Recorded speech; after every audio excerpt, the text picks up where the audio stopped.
বিসমিল্লাহির রহমানির রহিম। আসসালামু আলাইকুম ওয়া রাহমাতুল্লাহ।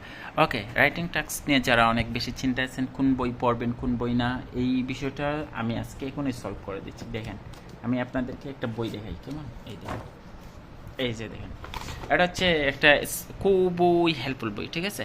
Grammar for IELTS, writing task 2 and for life. Okay, এই দেখেন, এটা রাইটারকে, এটা হচ্ছে IELTS leads academic and GT IELTS high school target. Okay, তো এই বইটা খুবই ফ্রেন্ডলি। আমার মনে হয় যে এই বইটা যদি কেউ পড়ে তাহলে বুঝতে পারবে যে বইয়ের কার্যকারী কি, ঠিক আছে? যেমন মনে করেন এই বইতে আপনাকে আলাদা করে কিন্তু অনেক কিছু শেখার সুযোগ দিছে। আপনাকে বইটা লিখছেন উনি নিজেই, ঠিক আছে? আমি জানি না ওনার মাথায় আসলে অ্যাকচুয়ালি কী আছে, মানে এত সুন্দর করে কীভাবে গুছায় লেখেন, এবং মানে অটোমেটিকলি একটা স্টুডেন্ট বুঝতে পারবে যে কীভাবে সেন্টেন্স ক্রিয়েট করতে হয়। এই গ্রামার বইটা কিন্তু আপনাকে অবশ্যই পড়তে হবে যদি আপনার 7.5 কিংবা 8-এর প্রয়োজন হয়, ঠিক আছে? বইটা কিন্তু খুবই হেল্পফুল হবে।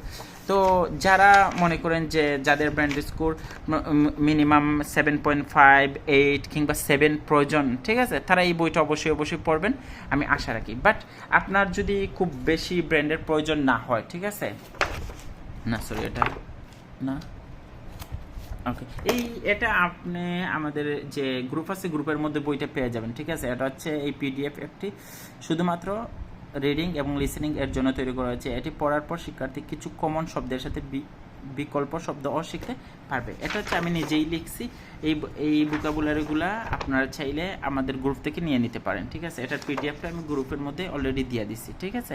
আপনারা গ্রুপ থেকে নিয়ে নেবেন। এটা যদি আপনারা পড়েন তাহলে আপনারা আপনাদের যে ভোকাবুলারি নিয়ে যে সমস্যার মধ্যে আছেন এটা কিন্তু সলভ করতে পারবেন। এটা হচ্ছে শুধুমাত্র রিডিং এবং রাইটিংয়ের জন্য, ঠিক আছে?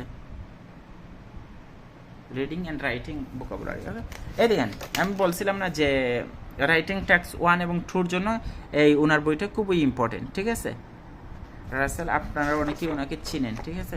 তো ওনার বইটা পড়বেন, এখানের মধ্যে আপনি কিন্তু আলাদা ভোকাবুলারি পাবেন, আলাদা এই তারা কিভাবে সেন্টেন্স ক্রিয়েট করতে হয়, কিভাবে মানে একটা কিছু অ্যানালাইজ করতে হয়, কীভাবে ব্যাখ্যা বিশ্লেষণ করতে হয়, এগুলো নিয়ে কিন্তু তারা কথা বলছে, ঠিক আছে? এটা যদি আপনারা পড়েন তাহলে কিন্তু মানে বুঝতে পারবেন, ঠিক আছে?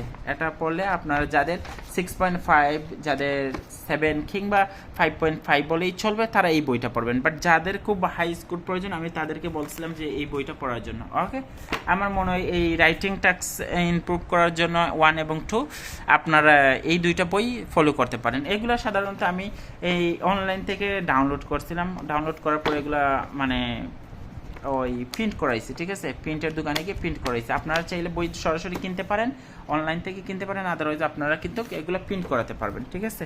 এগুলো কিন্তু আপনারা প্রিন্ট করাতে পারবেন। আচ্ছা, যাই হোক, আমি যেহেতু রাইটিং নিয়ে কথা বলছি, জাস্ট রাইটিং নিয়েই থাক। আর যদি আপনাদের কোনো কিছু জানতে হয় তাহলে অবশ্যই আমাদেরকে নক করবেন, আমরা আপনাদেরকে দ্রুত জানিয়ে দেওয়ার চেষ্টা করবো। সে পর্যন্ত ভালো থাকেন, সুস্থ থাকুন, আল্লাহ হাফিজ, আসসালামু আলাইকুম।